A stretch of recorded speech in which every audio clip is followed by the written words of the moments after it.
Hi, it's Lerald, and I've spent pretty much the entire time since the patch dropped until now doing Delirium and bossing, and I'm pretty happy with the results. Delirium is good now, bossing is also good, and I have more plans for that later, but Delirium seems like it is poised to potentially replace Breach as the dominant strategy, or at least kind of stand side by side, hand in hand with it. Because yeah, they're not mutually exclusive at all. You can absolutely kill Breach demons in a cloud of Delirium fog, and they'll be even more rewarding. Now, just as kind of a aside for people who don't have a lot of experience with PoE 1, Breach has never really been seen, at least not in the last like 3 years or so, of the farming meta as like the dominant strategy. It's very out of character for Breach to be really good, and similarly, it's very out of character for Delirium to not be really good. So this is a bit more of a return to form here with the kind of changes that have happened, and this is the strategy I've ultimately come up with thus far for really min-maxing Delirium and getting a ton of big drops from rare monsters, so let's just kind of go ahead and get right into it. So I'll start with why run Delirium. Patch 0.1.1, aka patch 4.1.1 as it said, as we were kind of waiting for the timer, the endgame was 4.1.1. Had a few changes that have really tipped the scales in favor of Delirium, and here they are, right? Breach was nerfed slightly, but still that's a nerf. Delirium was buffed slightly, 20% more Simulacrum Splinters, also a buff. And then maybe more importantly than either of those two, well, definitely more importantly, the quantity of monsters and maps was increased significantly. Now, GGG said that this was at least 30%, and in some maps that does feel accurate, but in some maps it feels like the number of monsters has more than doubled. I think grass biome maps are the most notable ones for me. Blooming Field and steppe maps in particular have stood out as just feeling packed with dudes. I mean, they're just in there like a max occupancy nightclub, just wall-to-wall dudes. Well, guess what?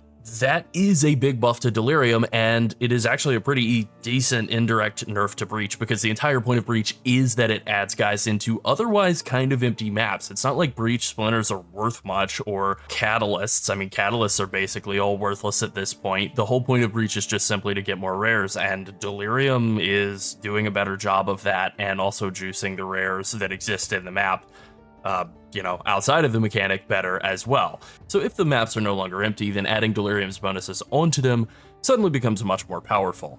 Delirium's main benefit is that it adds a lot of rarity onto monsters within the map. It also adds a lot of extra monsters into the map as well. And then, if you're doing Delirium mirror farming as opposed to anointed Delirium maps, then you do get distilled emotions, which are used for anointing amulets and maps, and they can be pretty valuable. Some of them are pretty low value, 1 exalt or whatever a piece, but a lot of them can be very expensive. You also get Simulacrum Splinters whether you're doing Delirium mirrors or anointed maps, and these are worth about half an exalt each, I would say. So depending on your progress into the Delirium Atlas passive tree and the juiciness of your map, you can get anywhere from 5 Splinters, kind of a bad map, up to about, I've gotten 60 Splinters in a single map, and it wasn't even like a particularly amazing map. Obviously, it's pretty good, but it wasn't insane. Delirium is also just a lot less hard than it was in PoE 1. It increases monster damage and monster tankiness by a lot less than it seemed to in PoE 1.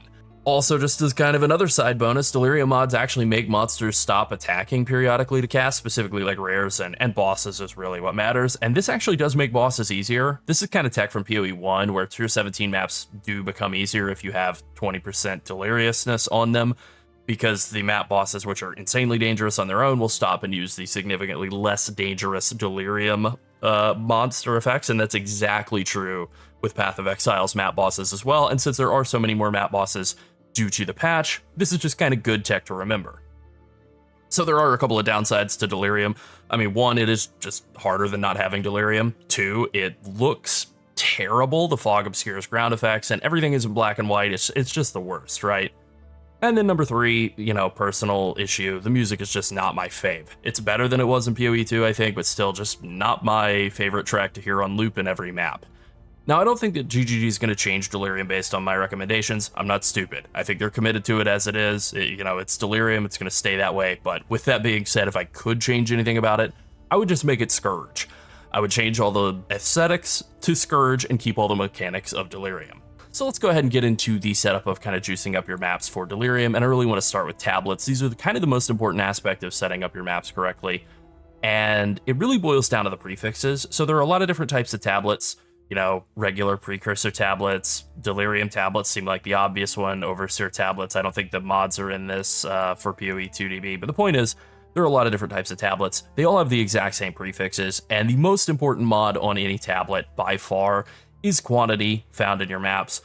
That's it, right? There's rarity, there's rare monsters. These are both pretty good, but quantity really is the best. If you're really wanting to do Delirium mirrors, then there are some pretty good suffixes on the Delirium precursor tablets for mirror farming. There really aren't great suffixes from the Delirium tablets for Delirium. I want to say Delirium more, but that's not it. Emotion, Anointed Map farming. Most of these don't apply to Anointed Maps at all. We can actually look in game here. If I pull up just pull out an emotion here. Delirium. Maps instilled with distilled emotions, sure, will have constant delirium fog and thus not have any rewards that drop from delirium fog. All of these mods, like delirious monsters killed, provide increased reward progress or additional reward types and stuff. This only applies if you're doing deli mirrors. Additionally, all the things that make the fog last longer don't apply if you're doing an instilled map because there is no fog to disappear. So the only things that really apply if you're doing the instilled maps would be things like stack size of simulacrum splinters, bosses have a chance to show up, and just like some very basic stuff like more fracturing mirrors. Nothing all that big. If you are doing deli mirrors, then I think the best things you can really go for are just making the fog slower for like kind of being good on maps that are not really well suited to Delirium. The ideal map for Delirium is just a straight line from start to finish, and most of the maps that you're going to be running aren't that, so getting more time to complete the Delirium is really helpful. Getting stuff like more Simulacrum Splinters is obviously good. Additional rewards is great.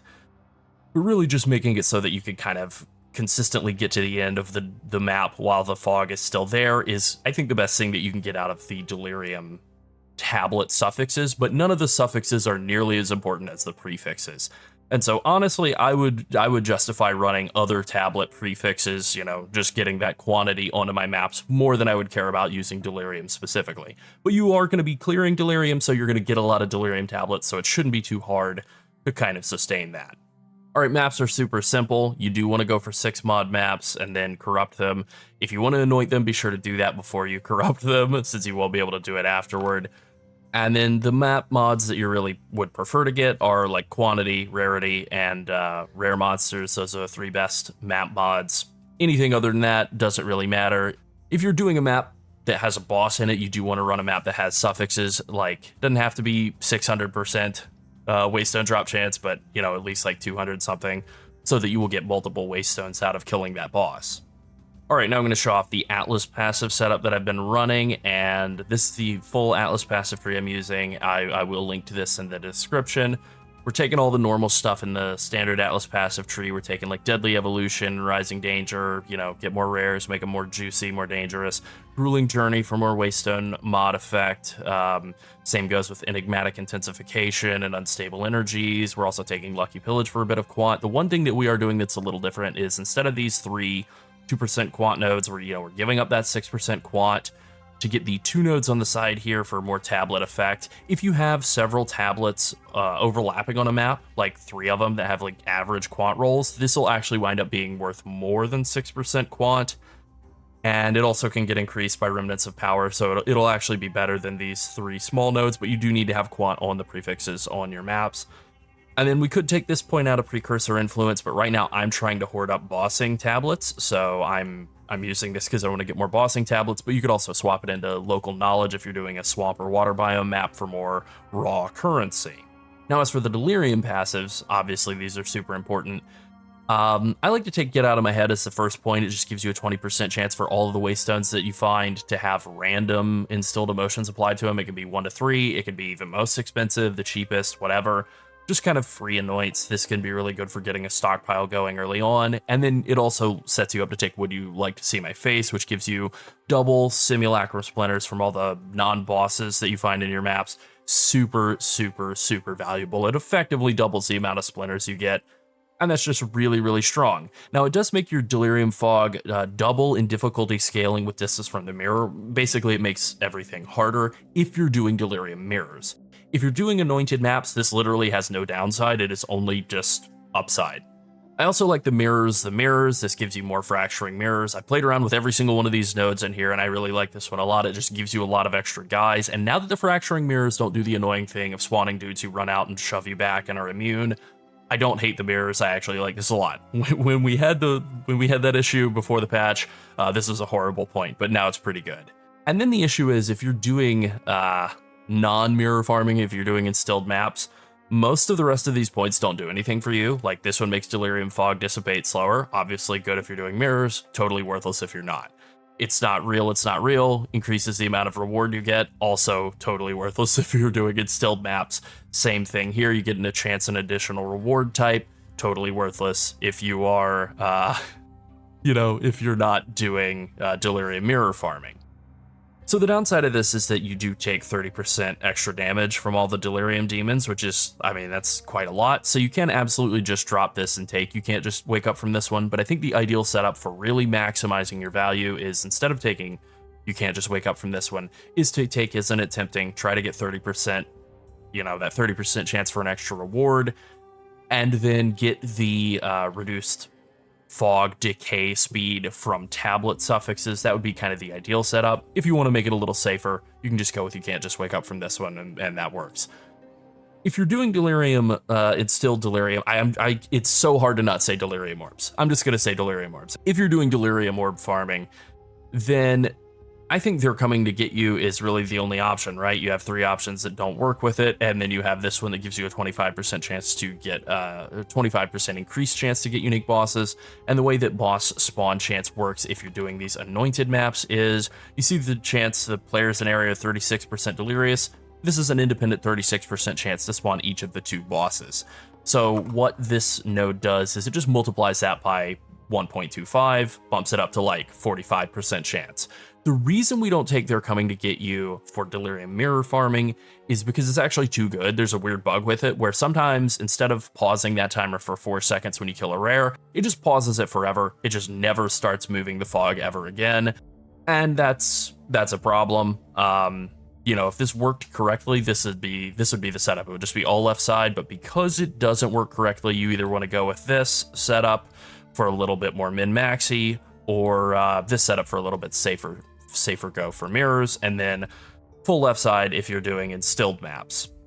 All right, I got to the end and I realized I forgot to mention that I'm Not Afraid of You, even though it has just been buffed, is actually still very bad. So Delirium bosses will drop in a tier 16, 15 plus map, they'll drop 4 Simulacrum Splinters, and if you take I'm Not Afraid of You, which hasn't been updated yet for the Max Roll Planner, but has been updated in game to double the amount of splinters they drop, it makes them drop 8 instead of 4. That sounds nice, but the thing is, 8 splinters, that's 4 exalts, so that's only 2 more exalts that you get per boss. If you get 2 bosses per map, that's a total of 4 exalts that you're adding, and you are spending 2 extra points to get potentially 4 exalts, also potentially 0. If neither boss spawns, you're getting 0 exalts, right? So this is just a really expensive point for very little reward. All right, now I'm going to briefly touch on Simulacrum, since that's kind of one of the main things that you're farming in doing this strategy, whether you're doing mirrors or instilled maps. Simulacrum gives some pretty good uniques. The main one is, I guess, really only one great unique, and that would be Melting Maelstrom. It is about a 20 Divine Flask. That's pretty good. I did do 4 Simulacrums today. I got 2 Raw Divines farming them. You do occasionally get some good random drops. That's kind of it, though. It really is just about gambling to get the good flask, and that's a little annoying, but you do kind of need to do Simulacrum in order to really unlock the full Delirium tree and kind of make the farming worth it. It is a great way to test a build's full capabilities. Simulacrums are kind of a mirror, right? They reflect all the weakness in your build. They also kind of reflect a lot of the weaknesses in PoE 2's current design. There's a lot of bad monster mods. We're talking temporary invulnerability or proximal tangibility, temporal bubble. They really don't work very well in Delirium. One Death is a design that really doesn't work very well in Delirium. You're tanky throughout the entire time until 1 second with both bosses hit you at the same time, and then that's the end of the Delirium. Doesn't feel good. There's just a lot of bad map mods in Deliriums as well. Monsters do more damage. It's just a mod that isn't very fun. It's really not great. And then I think probably the biggest issue for me is that most of the monsters spawn in by leap slamming you. Both bosses spawn at the same time and they swing instantly. There's like 0 chance to react if they spawn on top of you. I just think the monster design in Simulacrum is really not that great. I would say that the first second that the bosses spawn from like wave 10 all the way through wave 15, that very first second of them being spawned in is the most dangerous second. Like combined, they're the most dangerous 6 seconds of the entire Simulacrum. Very frustrating. All right, so now the final question, the big one. Do you do mirrors or do you do anointed maps like this? And I think the answer is both. You really shouldn't put anointed wastelands into map slots that have a mirror available, ideally, but basically you should be doing delirious maps in every single map slot that doesn't have a mirror as an option if you're really trying to min-max your currency gains. Now, anointed maps seem like they should be more for juicing other mechanics. You anoint a map and then you go run like a Deadly Breach strategy, whereas mirrors should generally be more for target farming Delirium, right? And that is generally how it goes in PoE 1, and it should go like that in PoE 2, but it's kind of inconsistent. I get more splinters on average from anointed maps, actually. I would say I get anywhere from 15 to 40 splinters on a normal anointed map, whereas Delirium mirror maps are a lot less consistent. They can range anywhere from 5 splinters to 60. The main purpose of mirror farming really is to try to farm emotions, and the high value ones are pretty rare. I've run a lot of Delirium mirror maps in the last day, and I haven't gotten either of the 2 really high value ones yet. So mirrors are more of a gamble strategy, anointed maps are more of a consistent juicing mechanic. As for the anoints, I prefer to use 4 maps that I'm going to anoint. I like Distilled Paranoia. So the wiki does have a full page on all the distilled emotions, and I have them pulled up here in like order of rarity or expense or whatever. The 2 main ones that I think are kind of cost effective are Distilled Greed, giving 8% rarity, and Distilled Paranoia, giving 15% increased number of rare monsters. Distilled Greed's worth about 1 exalt, Paranoia is worth about 3. The thing is that if we look at map prefixes, for example, we see that rarity's valued like 75 to 100%, whereas rare monsters is about 35 to 55%. So if we just use the prefix of maps as kind of our guide, what they're saying is that they're giving you about double the amount of rarity on the prefix as they would with the number of rare monsters, right? So they're saying that rare monsters is about twice as like good as rarity, if we're counting these as even, which they aren't necessarily. So if we go back and compare Greed and Paranoia, Paranoia gives you twice as much of rare monsters as Greed does rarity. So you're effectively getting like 4 times as much of that map prefix budget out of Paranoia as you are out of Greed.